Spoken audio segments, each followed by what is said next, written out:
Is there some elegant basic symbol that you're attracted to? Some give something that gives you pleasure, something you use a lot? Pi? Pi, of course. I try to use pi as often as I can when I need a random example, because it doesn't have any known characters. So, for instance, I don't have it here to show you, but do you know the game called Masyu, Masyu?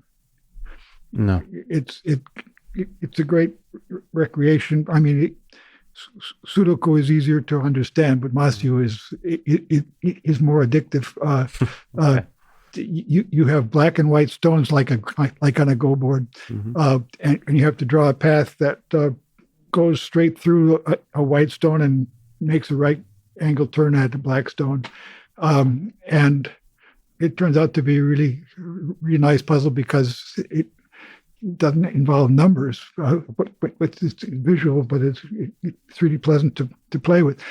So I wanted to use it as example in art of computer programming, and I have exercise on how to design cool Masyu puzzles. And you can find it on Wikipedia, certainly, as an example.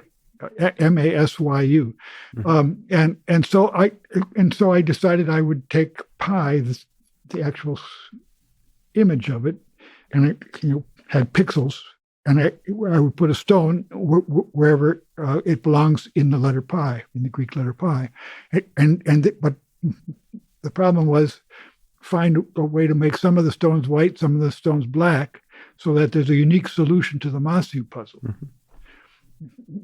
That was a good test case for my algorithm on how to design Masyu puzzles, because I insisted in advance that the stones had to be placed in exactly the positions that make a letter pi, make a Greek letter. Okay. All right.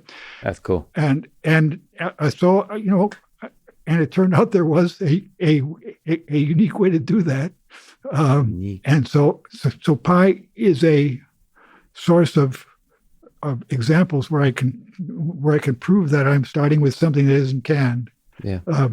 And most recently, I was writing about something called graceful graphs.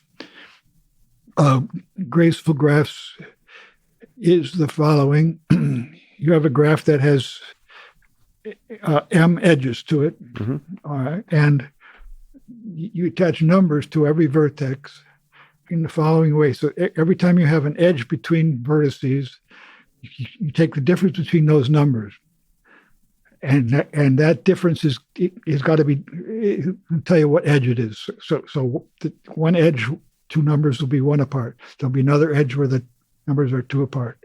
And so it's a great computer problem. Can you find a graceful way to label a graph? So I started with a graph that I use for an organic graph, not a mathematically symmetric graph or anything. And I take the 49 states of the United States. The edges go from one state to the next state. So for example, California be next to Oregon, Nevada, Arizona. Okay, and I include District of Columbia, so I have 49. I can't get Alaska and Hawaii in there because they don't touch. You have to be able to drive from one to the other. So is there a graceful labeling of the United States? Each state gets a number, and then if California is number 30 and Oregon is number 11, that edge is going to be number 19, the difference between those. Okay, so is there a way to do this for all the states? And so I was thinking of having a contest for people to get it as graceful as they could. But my friend Tom Rukicki actually solved the problem by proving that. I mean, I was able to get it down within 7 or something like this. He was able to get a perfect solution. The actual solution, or to prove that a solution exists? More precisely, I had figured out a way to put labels on so that all the edges were labeled somewhere between 1 and 117. but there were some gaps in there because I should really have gone from 1 to 105 or whatever the number is. So I gave myself too much, a lot of slack. Gotcha. He did it without any slack whatsoever. Perfect graceful labeling, and so I call out the contest because the problem's already solved and too easy in a sense because Tom was able to do it in an afternoon. He gave the algorithm or for this particular for the United States. For the United States. This problem is incredibly hard. I mean, for the general algorithm. Okay. It's like coloring. But it was very lucky that we worked for the United States. Sure. I think, but I mean, the theory is still very incomplete. But anyway, then Tom came back a couple of days later, and he had been able to not only find a graceful labeling, but the label of Washington was 31.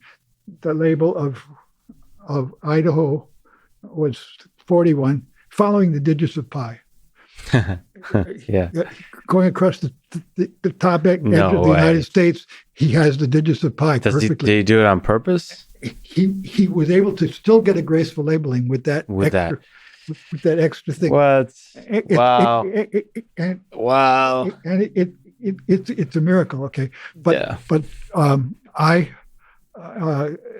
like to use pi in my book, you see, and this is the all roads lead to pi. Yeah. Somehow often hidden in the middle of like the most difficult problems.